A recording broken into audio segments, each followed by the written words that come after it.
Sa interview niyo. Thank you. Coach, welcome back sa Coach, kumusta yung yung transition? Okay naman.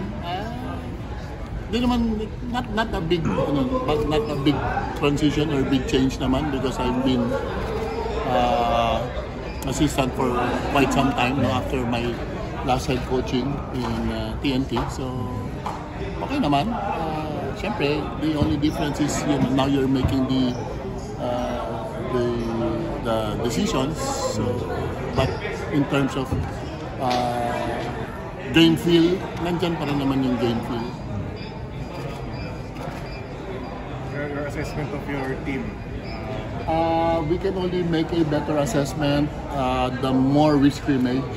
We've only had one scrimmage game before leaving for Baguio. So, yun, then itong next few days we'll have more scrimmage games and then we can make a better assessment. Me personally, and of course the team also will have their assessments after our next scrimmages. Coach, yung namin, tagal mo rin wala or assistant coach ka. May diferensya ba or same lang? Assistant? Kasi nung I thought there would be a difference, a big difference or significant difference. Pero when I had coached one game sa last conference against Blackwater, yun medyo wala naman akong naramdaman na pagbabago. I thought also the same way na baka makapa ako or ganun. Pero parang hindi ko naman naramdaman yung ganun yung pangakapa. Maybe because of the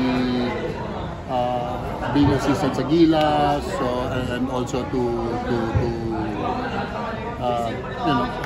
assistant also to Coach Frankie, in the beginning of the conference, in the last conference. So yun, parang wala naman significant change. And I said that the only change probably now would be you will be the decision maker. So yun lang yung pinaka drastic or significant change. Kasi pag assistant ka, puro ka bulong, boy bulong ka eh. Hindi pa ikaw magdidesisyon. So ngayon, ikaw na yung magdidesisyon. Sila na ngayon yung si boy bulong. Kumusta naman si Jonel Policarpo sa team? Yes, maganda yung pinapakita ni Jonel. I think he has a lot of upside, no? Very kulang lang sa experience kasi bata pa eh. He's still very young. And the more playing time he gets, the more learning he gets, then the better player he will become. Very versatile yung bata, maganda yung attitude, physically gifted, so I think he has a lot of upside in terms of his basketball career. Si Berto, coach, kumusta yung magiging role niya sa'yo? Is there a difference with practice role with you? Wala naman. Hindi naman mag-iiba yung role ni Berto dito sa NLEX. We know that he is our main man.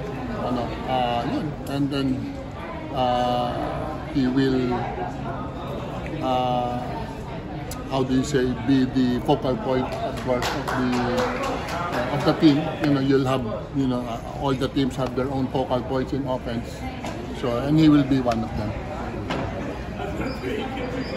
Leo Popes niyo, coach, you mentioned yeah, well, we'll see na lang. I can't make a objective assessment. So, we'll see as the season goes on.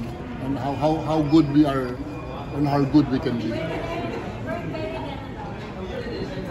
Coach, siyempre, nag-uusapan ngayon yung 4-point shot and you nasa SBP ka, sa Gilas. So, anong implications yun sa'yo in terms of coach sa PBA with different rules than SBP and Gilas ng FIBA rules?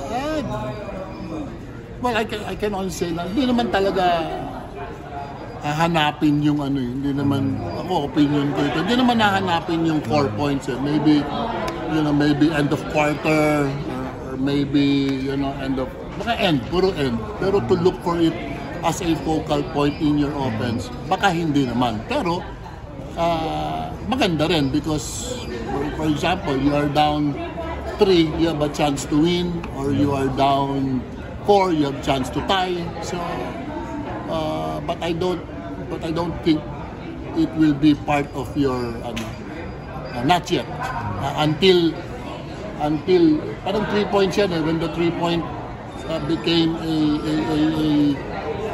it was introduced. Hindi naman yun ang naging focal point of the offense, but eventually, since everybody started improving the 3-point shots, then it became a weapon already. So maybe the 4-point play might, but we'll give it a try.